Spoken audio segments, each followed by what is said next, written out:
Hey guys, Kirk from Cabinet Creations. In this video, I'm actually excited about this video. I think this video is pretty valuable, but we're gonna talk about things that you should get from your remodeler when they first come into your home. We call it the in-home consultation, or excuse me, the initial in-home consultation.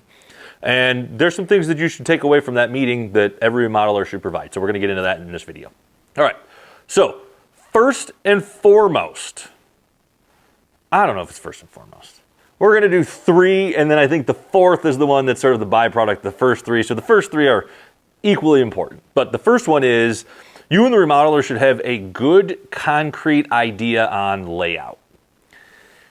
You don't want that remodeler walking out going, I'm not sure exactly what the layout should be, because you're not gonna see a good design, you're not gonna see a good price, you're not, like, everything is going to be off if you don't have a good layout.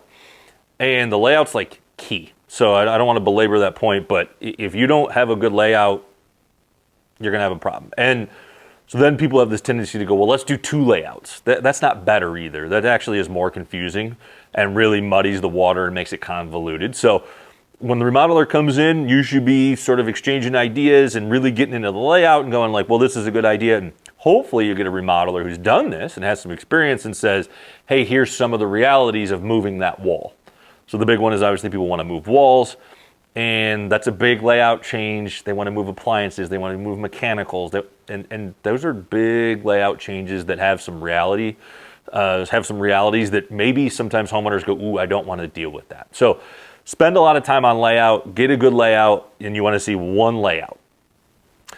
Two, you should discuss wants, must-have, things that don't work in your current space, any crazy ideas that you've seen or have and that you want to try out, or you go, hey, how does this work in here?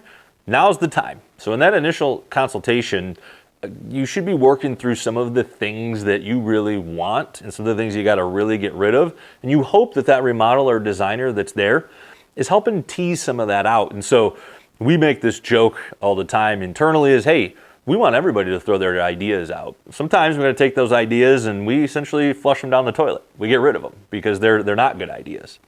But we want to hear it because you might go, hey, idea X, and well, idea X doesn't work, but what if we did something like this? And then that helps you accomplish the same thing. So don't be afraid to give out your crazy ideas, but you definitely got to do the I want this, I must have this, I don't want to see this again in my kitchen. And you need to get into those details when you get that remodel in your home for the first time. Three, you need that remodeler to take what are good measurements. I've learned this the hard way. I think everybody in this industry has learned this the hard way. If we leave that initial in-home consultation and we have measurements that aren't good, we're gonna often show you a layout and all these must-haves that don't actually work.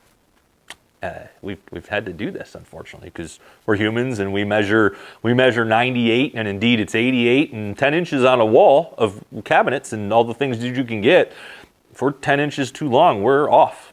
And we go back to the drawing board. And the thing that you look at that initial time is not worth anything, to be quite honest. So, you got to make sure that that remodeler gets really good measurements. And so I'm going to give a pro tip about measurements. If you see the tape measure out and they're actually measuring, stop talking. Right? And so you're just having a good time and you're talking, and I know it's hard. I've done this.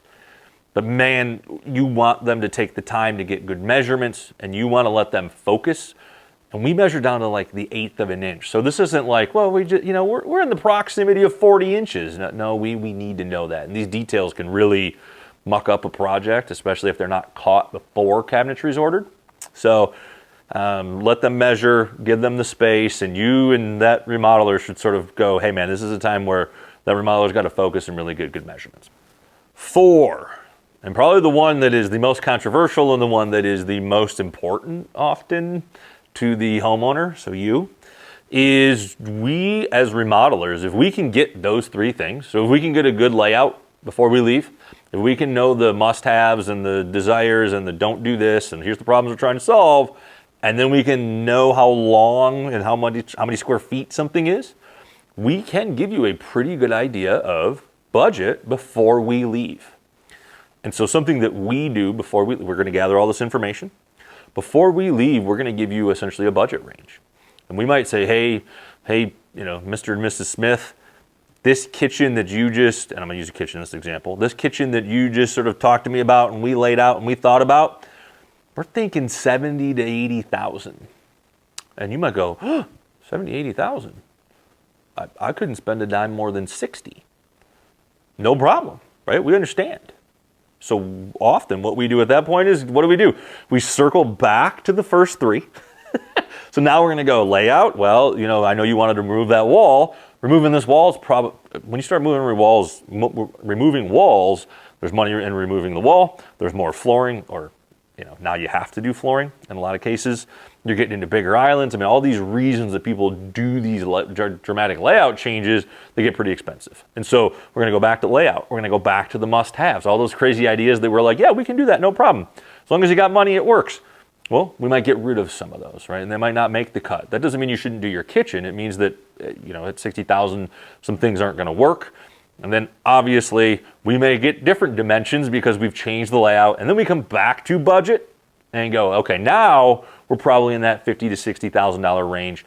That makes sense, because you do not want to see an $80,000 kitchen if all you have is 60 and all you're ever going to spend is 60, because you'll never be happy with 60. So there's no value in that to you. There's no value in that to us. And by the way, if you're the homeowner who, you know, we'll talk about budget, we go 70 to 80 and they go, we'll spend anything we want. We just want what we want. I don't know where that person is, but if you are that person, reach out to us. We will happily help you with your kitchen. So, but you want to do those three things to eventually get to budget. And so I hope this video is helpful. If you have any questions about remodeling, if you have anything that you are concerned about, I don't care where you're at, give us a call. We're happy to help. By the way, people call us all the time from all around the country. We've put out a bunch of videos, obviously, on YouTube. And what's funny is people literally call from all around the country. They often start with, hey, can you help me with my remodel? Not generally, we can't do it ourselves, but we are happy to actually provide guidance or consultation. No problem. We're happy to help. Thanks, guys. Have a good one.